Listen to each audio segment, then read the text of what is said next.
in Angola. Interesting. The IMF and other creditors have reached a deal with Ghana about 2 weeks ago over the country's debt. Similar deal was reached in Zambia. However, the IMF is concerned about liquidity challenges and solvency issues that these countries and others face. This was the focus of the discussion on sovereign debt held yesterday between a top official of the IMF and senior economic commentator of the Financial Times of London. Global public debt is at record levels.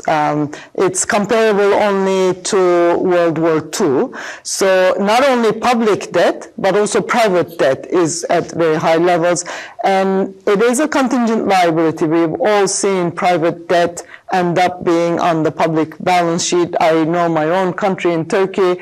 I worked there during the crisis years after 2001. We had debt to GDP 30%. Almost overnight, it jumped to 90%. Of course, it has links to the needed devaluation and the adjustment and so on.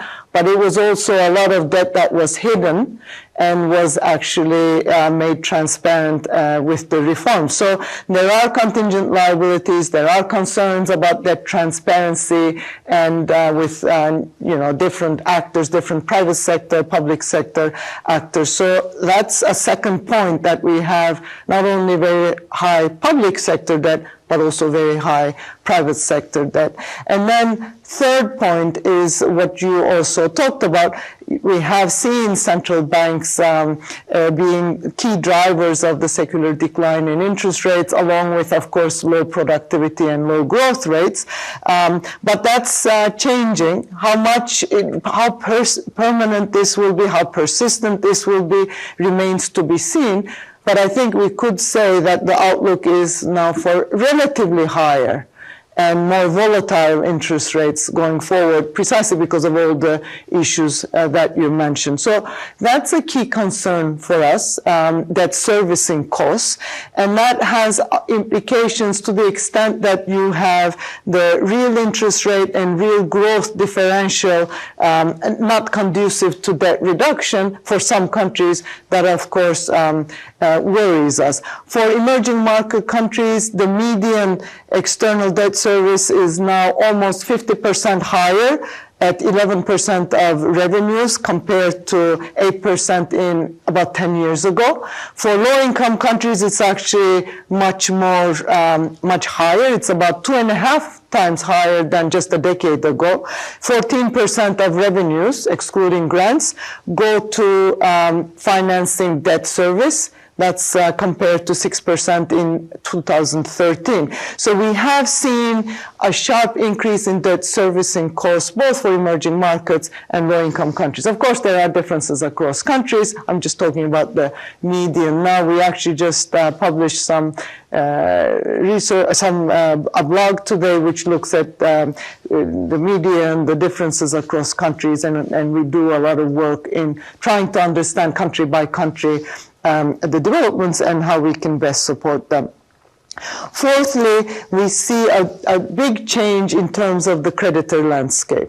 We used to have, for a lot of the emerging markets and low-income countries, it used to be what we call the Paris Club, the official creditors, as well as some of the advanced economies, as well as multilateral debt. Now you see much higher share of private sector debt, private creditors that are holding external debt of course, emerging market countries, but also low-income countries. You see in 10 years, for low-income countries, private credit debt private creditors' position jumped from 11 to 28% of total debt. So you do see major changes in terms of the creditor landscape.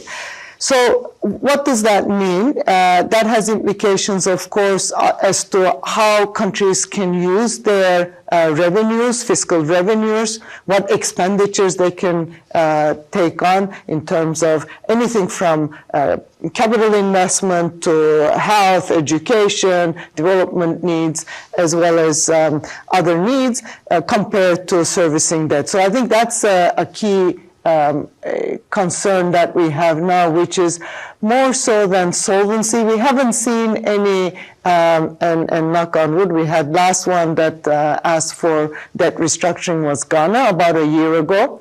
I think it's good that we have made some progress. We'll come to this as we discuss policies and approaches that we are taking as the global community in terms of resolving debt issues. But the point is, we haven't seen major solvency problems, neither in most of the emerging market countries and also in major low-income countries. That said, the key concern is the liquidity issues. How there are major financing needs that these countries face. You know, we talked about health, health, education, and so on, let alone climate finance, the climate transition, and they have limited fiscal space, and that fiscal space has been declining due to high debt servicing costs. So that's the key issue ahead of us. It doesn't affect all countries across the board, of course. We have to be careful. It's more of a problem in some of the countries.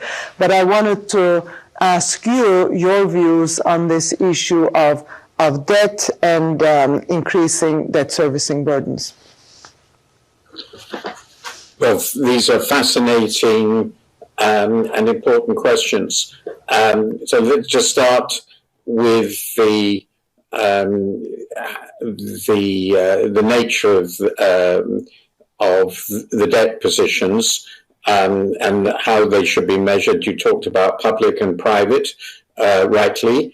I think it is important to remember, because it bears essentially on fiscal flexibility or fiscal space everywhere, but certainly in high-income countries, that they have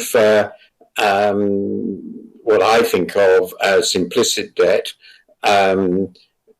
which are commitments we don't normally include in public debt, namely commitments to pay pensions, pensions of their own employees, pensions, national pensions more generally, and in practice, the commitments to pay a whole slew of welfare payments, health, education, family support, and so forth.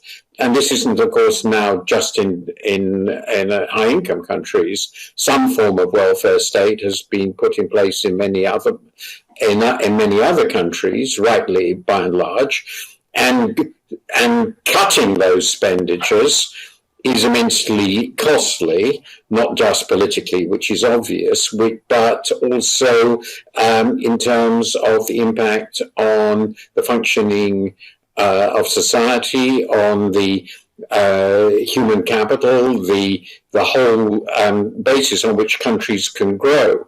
And this is related to my reaction to this question of insolvency versus illiquidity. So, in other words, when is debt a problem, and how is it a problem? I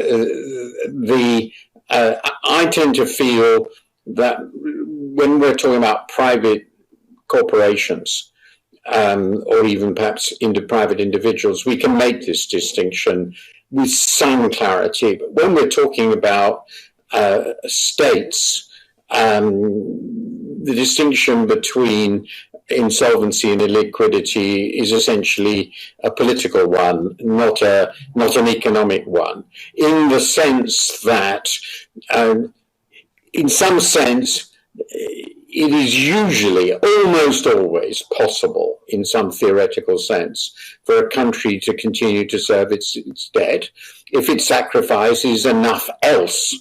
I mean, it is possible for a country, if it's run sufficiently ruthlessly, and they have frequently been in the past,